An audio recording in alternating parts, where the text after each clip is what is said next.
So, like we were seeing, that Walter Pater suggests through his art for art's sake a kind of escapism into the world of art so that the viewer or the reader can momentarily, temporarily escape reality, which is not always just and fair and which can be very, very demoralizing at times.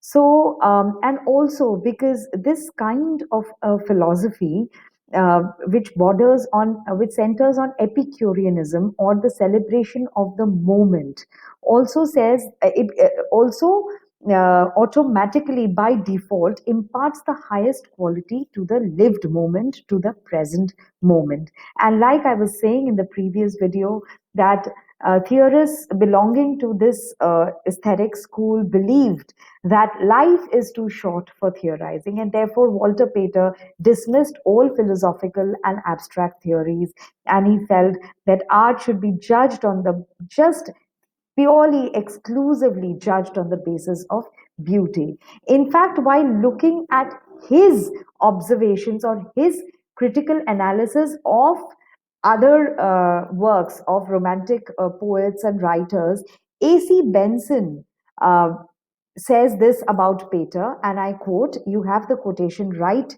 on the slide. About Pater, Benson says, he moves like a bee from flower to flower, gathering drops of sweet honey.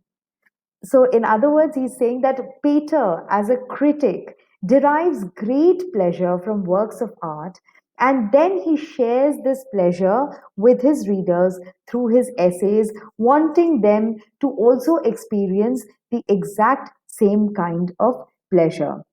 So, and lastly, like I was saying, that for Pater, morality is not special, it's not exclusive, it is just one of the many beauties. So, he does not dismiss morality, but he does not center everything around it like his predecessors. Right, so he basically he is trying to reject abstract philosophizing and theorizing, and he says we can just do away with all the rules and principles and we can just look at art and just value it for the sake of beauty that it gives us. So we do not have to really bother about whether this is right or this is wrong. So even if it's a gruesome murder, if it is artistically portrayed, then that is acceptable to the aesthetic school of theorists, just to give you an example, right?